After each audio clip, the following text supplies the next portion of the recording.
Cisarua, Bogor, Jawa Barat menjadi salah satu tujuan wisata bagi banyak orang untuk menghabiskan liburan di akhir pekan. Banyaknya wisatawan yang datang membuka kesempatan bagi masyarakat setempat untuk menambah penghasilan mereka dengan membuka usaha.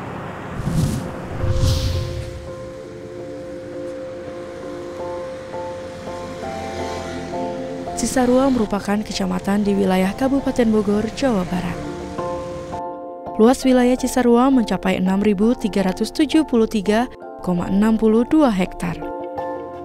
Secara administratif, Kecamatan Cisarua terdiri dari 9 desa dan 1 kelurahan. Di antaranya, Desa Tugu Selatan, Desa Tugu Utara, Desa Batu Layang, Desa Ciberem, Desa Citeko, Desa Kopo, Desa Lui Malang, Desa Jogjogan, Desa Cilember, dan Kelurahan Cisarua. Yang terbagi menjadi 32 dusun, 73 RW, dan 260 RT. Jumlah penduduknya mencapai 119.206 jiwa. Dengan jumlah kepala keluarga mencapai 20.352 kepala keluarga. Secara geografis, 25% wilayah Kecamatan Cisarua terdiri dari perbukitan sampai pegunungan. Pemandangan dan udara yang sejuk menjadikan wilayah ini sebagai salah satu daerah tujuan wisata, khususnya bagi warga kota Jakarta yang ingin menghilangkan penat dan menghabiskan liburan di akhir pekan. Jarak menuju Cisarua relatif mudah dijangkau dari Jakarta, yaitu hanya berkisar 85,5 km.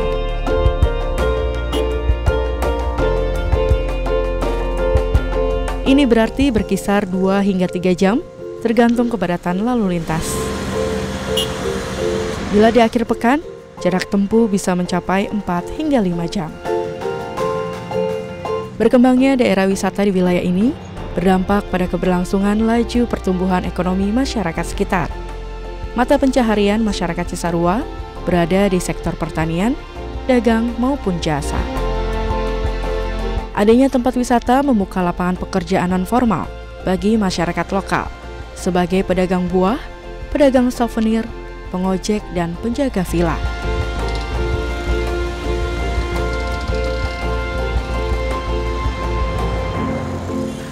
Alhamdulillah ya, banyaknya wisatawan yang kunjung ke daerah puncak ini, khususnya Kecamatan Cisarua. Jadi dampak terhadap masyarakat juga ya, alhamdulillah, diantaranya keterlibatan dengan masyarakat, diantaranya dengan para usaha UKM ya, usaha kecil menengah, juga kita bisa ikut menampilkan hasil produk-produknya. Ada memang ya perubahan gitu ya, dengan adanya kita kawasan puncak ini banyak dikunjungi wisatawan, keterlibatan dengan masyarakat, dia bisa juga UKM kita bisa berjualan juga.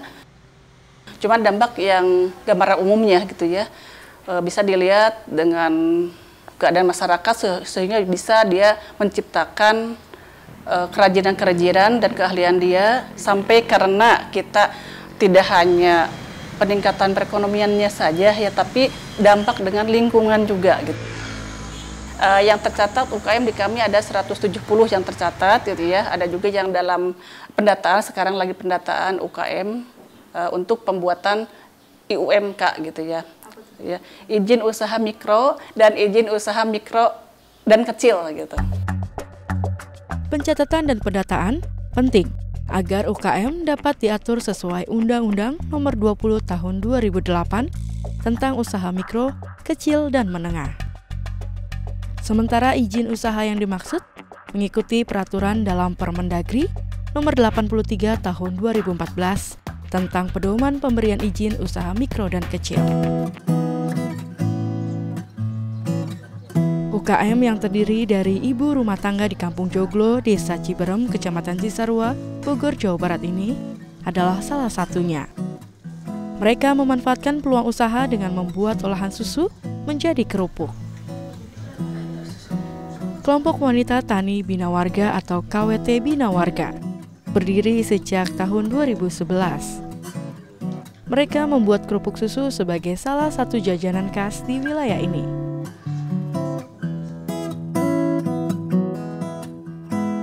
Satu bungkus kerupuk susu dengan berat 1/4 kilogram dijual seharga Rp15.000. Dari awal kan yang pertama ibu mencoba bikin kerupuk susu itu ibu sendiri sama anak ibu.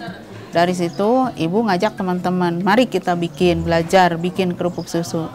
Kita bikin usaha buat tambahan keperluan di keluarga gitu. Alhamdulillah semua pada mau. Alhamdulillah dia juga udah merasakan cara bikin, cara penghasilannya gitu. Jadi sampai sekarang dia juga masih tetap bikin.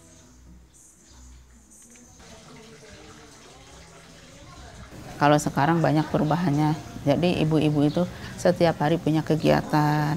Dia sedikit-sedikit dia bisa buka usaha.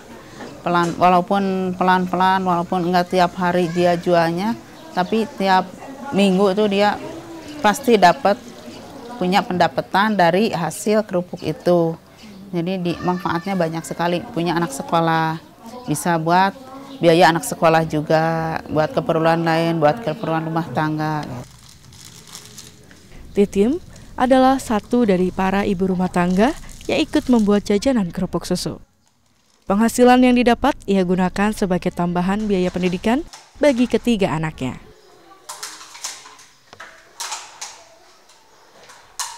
Sebelumnya ibu rumah tangga, ya ngurus anak. Ya tamu-tamu itu kan nggak dipasarin di sini. Kalau ada tamu-tamu ke Pila baru bisa dijual gitu. Kalau ada yang beli, ya dari penghasilan.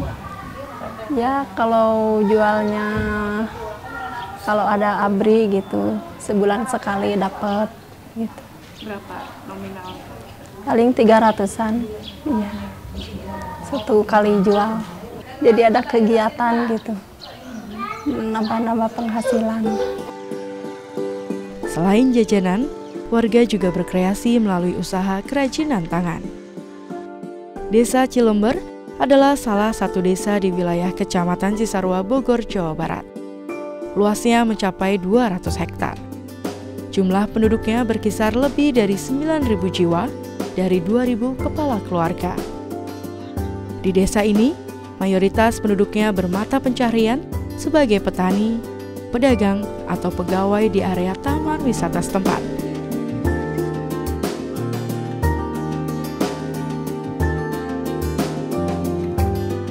Salah satu komoditi yang terkenal di wilayah ini adalah kerajinan bunga kayu. Mayoritas pengrajinnya berada di Kampung Kota Batu, Desa Cilember, Kecamatan Cisarua, Bogor, Jawa Barat. Hampir 80% masyarakat di Kota Batu ini berprofesi sebagai pengrajin bunga kayu. Membuat kerajinan bunga kayu menjadi alternatif dalam menurunkan tingkat pengangguran masyarakat di Kampung Kota Batu. Warga menjual kerajinan ini di berbagai tempat, khususnya di tempat wisata. Abun telah membuat kerajinan bunga kayu sejak tahun 2008. Abun merupakan warga RT 3 RW 3 Kampung Kota Batu, Kecamatan Cisarua, Bogor, Jawa Barat. Di antara warga desanya, dialah yang pertama menjadi pionir pembuat kerajinan bunga. Awalnya ia hanyalah seorang pengangguran. Tanggung jawab untuk memenuhi kebutuhan istri dan anak mendorong pria berusia 32 tahun ini untuk berusaha. Awal tahun 2008 itu karena saya udah mencoba segala usaha saya itu selalu gagal ya, memang mungkin belum waktunya aja gitu, belum waktunya aja. Kalau untuk setelah saya bikin bunga, alhamdulillah sampai sekarang dari bunga itu belum berhenti ya, terus belum beralih pekerjaan lagi gitu, masih di bunga sampai sekarang. Setiap hari, Abun bekerja membuat kerajinan bunga kayu. Dalam sehari, Abun mampu membuat 2-5 kerajinan, tergantung dari tingkat kesulitan dan hasil yang diinginkan.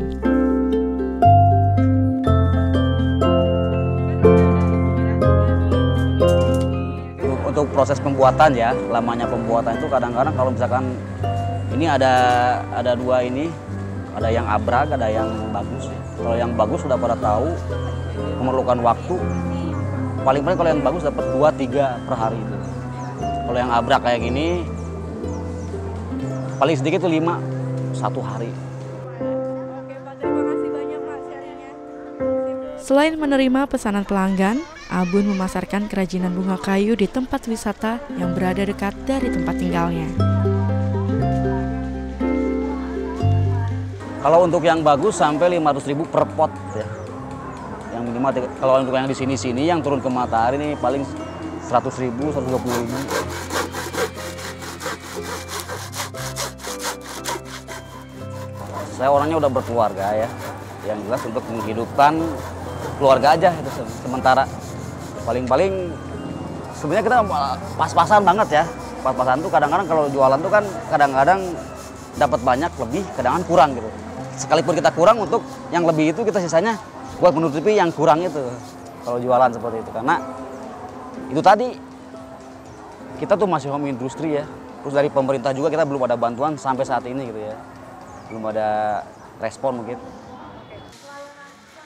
Karena ini setelah saya bikin seperti ini sesudah berdirinya TMM. Kita punya ide seperti ini sebenarnya memanfaatkan adanya TMM, Taman Matahari. Namun setelah itu memang kalau saya pikir-pikir sama dengan berarti buat TMM juga. Berarti juga karena ini ciri khas TMM, nggak ada di tempat lain. Sekalipun ada itu barang ngambil dari sini. Di wisata lain pun gitu. Kayak di PRJ, kayak di wisata-wisata lain itu banyak yang ambil dari sini. Itu dia karena mungkin banyak orang yang wisata ke sini nggak cuma orang Jakarta aja gitu kan. Ada juga orang lain, orang luar ya, yang mungkin minat ingin sama-sama berusaha kayak gini, ngambilnya dari saya gitu. Itu bisa menambah juga. Keberadaan tempat wisata di tengah pemukiman warga memberi dampak bagi kelangsungan masyarakat sekitar. Salah satunya adalah dampak ekonomi. Adanya tempat wisata memberi ruang bagi warga setempat untuk menambah penghasilan mereka. Banyak warga memilih untuk memanfaatkan lokasi wisata sebagai lahan berdagang. Hal ini perlu didukung dengan kebijakan dan kerjasama yang baik antara warga setempat dan juga pengelola tempat wisata.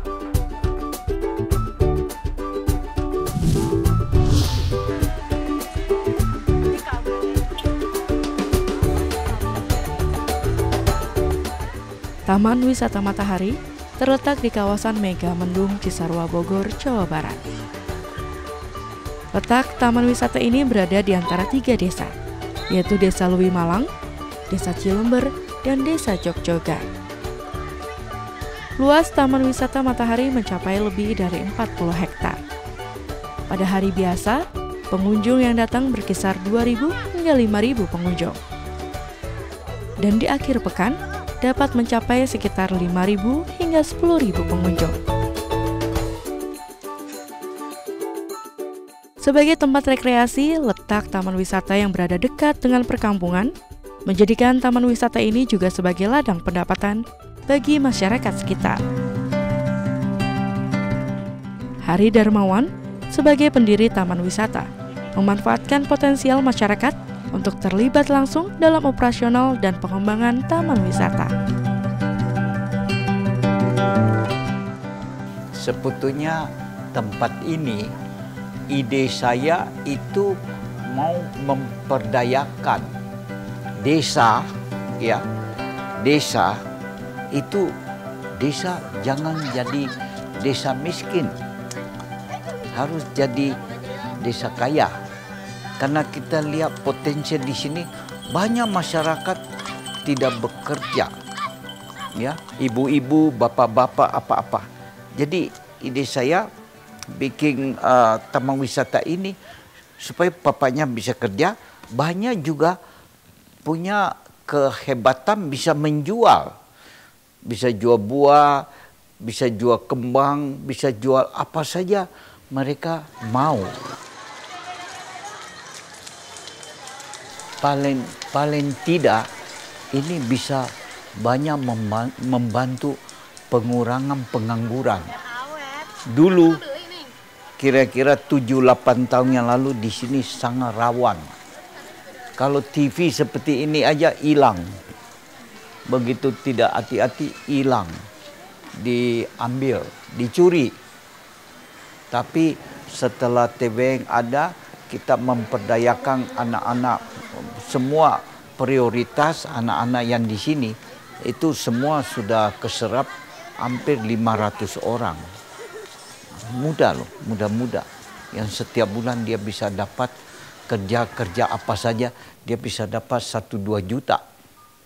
Ya, itu salah satu namanya manfaat daripada keberadaan kita.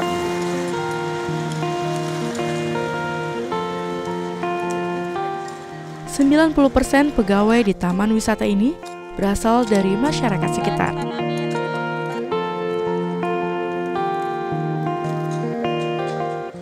Asep Mulyana atau disapa Basir telah 8 tahun bekerja di taman wisata ini. Ia bertugas sebagai gardener atau penanggung jawab kebun. Kalau dihitung-hitung karyawan sama pedagang yang khususnya dari warga saya, ya sekitar 70%-an semuanya istilahnya ngambil keuntungan di sini gitu. Ya untuk menekankan ke warga yang khususnya yang dari warga Kampung Kota Batu ya, karena dia memang tempat usahanya ada di sini, jadi dia juga harus mengikuti aturan-aturan yang ada di sini seperti menjaga kebersihannya, menjaga keamanannya, bahkan karena dia di sini itu lumbung padinya warga saya, setidak-tidaknya aturan-aturan yang ada dari pihak perusahaan itu memang harus kita jalani gitu, Mbak. Sekitar 70 hingga 100 pedagang mencari penghidupan di tempat ini. Jia Asia berusia 70 tahun. Ia merupakan warga desa Lui Malang. Sejak suaminya meninggal dunia tahun 1996, Jia harus menghidupi ke-10 anaknya.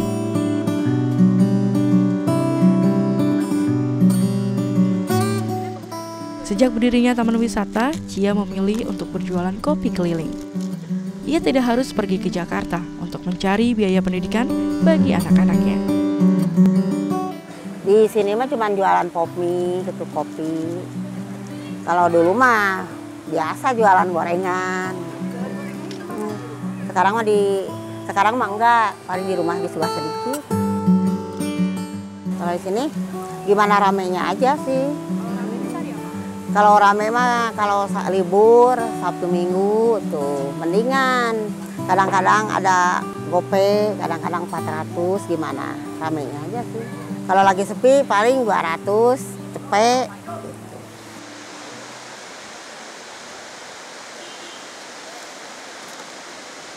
Ini kan dulu mah sekolah gitu tadi. Kalau pagi-pagi biasa gitu nyari di sini. Untuk bayaran apa nyari di sini aja ibu mah. Buat sekolah anak yang 6 di sini sekolah yang 2 mah ke Jakarta tuh ya nggak cuma jualan. Kalau yang 6 di sini, yang 6 mah sekolah masih ada di sini sekolah sampai SMA.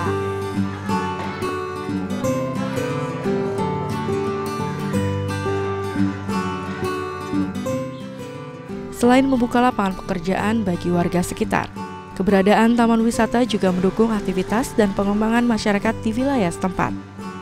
Salah satunya adalah dengan membuka akses pendidikan bagi warga. Sebuah sekolah pendidikan anak usia dini atau PAUD Matahari berdiri pada tahun 2009.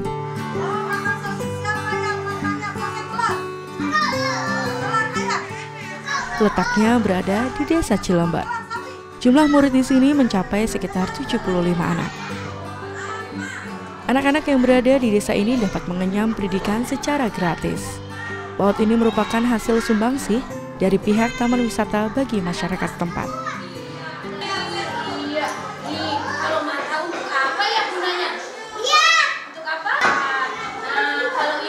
Pas pertama di sini dibangun, awal di sini bangun baru 2 tahunan. Sebelumnya kita berdiri di madrasah gitu ya, sebelum punya PAUD ini.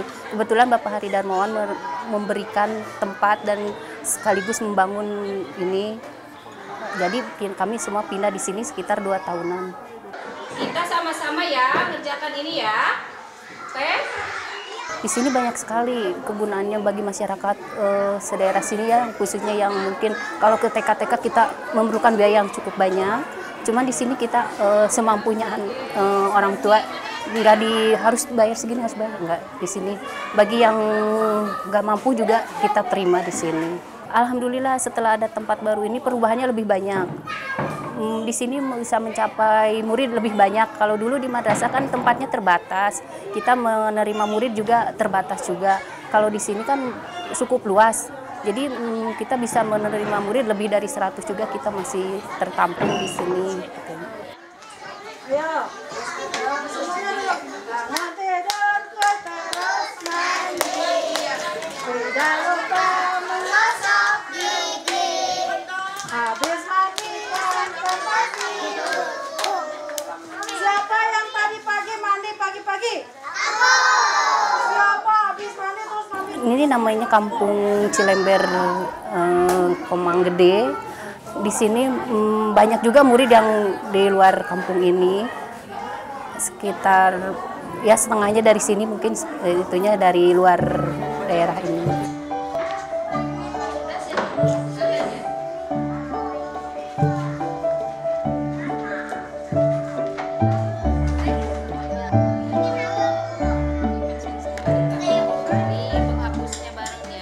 Manfaatnya alhamdulillah anak-anak jadi sedikit di sini membantu ya dalam akhlaknya, dalam pergaulannya tidak terlalu.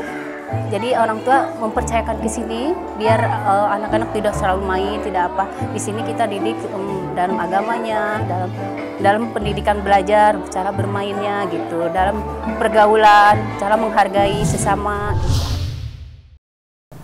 Perkembangan suatu wilayah perlu didasari oleh pertumbuhan ekonomi masyarakat. Pemberdayaan dan peluang untuk mengembangkan diri adalah modal bagi kemajuan wilayah itu sendiri.